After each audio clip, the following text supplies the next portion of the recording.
ఇంగ్లీష్లో canvas plants అంటారు. ఇవి విరివిగా ఉంటాయి, తొప్పలు తొప్పలుగా దుంప జాతికి చెందింది గడ్డి మొక్కలు. ఇవి ఎక్కువగా బురద నేలల్లోనే విపరీతం పెరిగిపోతాయండి. ఇప్పుడు హైబ్రిడ్ డ్రాఫ్టింగ్ వచ్చాయి కాబట్టి కలర్స్ వస్తున్నాయి. నాటు మెట్ట తామర, హైబ్రిడ్ మెట్ట తామర కలర్స్ ఉంటాయి. మా దగ్గర 3 రకాల క్యాన్వాస్ ప్లాంట్స్ ఉన్నాయి.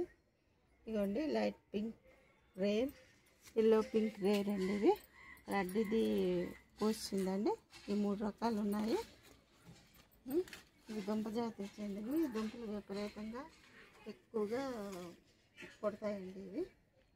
ఇవి శివుడికి వినాయకుడికి పెట్టుకోవచ్చండి, పూజ చేసుకోవచ్చు.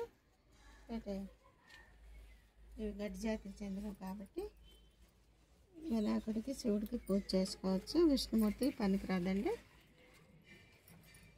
పల్లెటూరులో కాలువల్లోన నూతిగట్ల పక్కన బురద నేలల్లో విరివిగా ఇవి ఉంటాయి. మన గార్డెన్లో కూడా మనం పెంచుకోవచ్చు, కుండీల్లో కూడా పెరుగుతాయి. కానీ ఎక్కువగా విపరీతంగా దుంపలు అల్లేస్తాయండి, తొప్పలు తొప్పలుగా. ఇది పూజకి పనికి వస్తాయి. ఈ వీడియో మీకు నచ్చినట్టయితే షేర్ చేయండి, లైక్ చేయండి, సబ్స్క్రైబ్ చేయండి.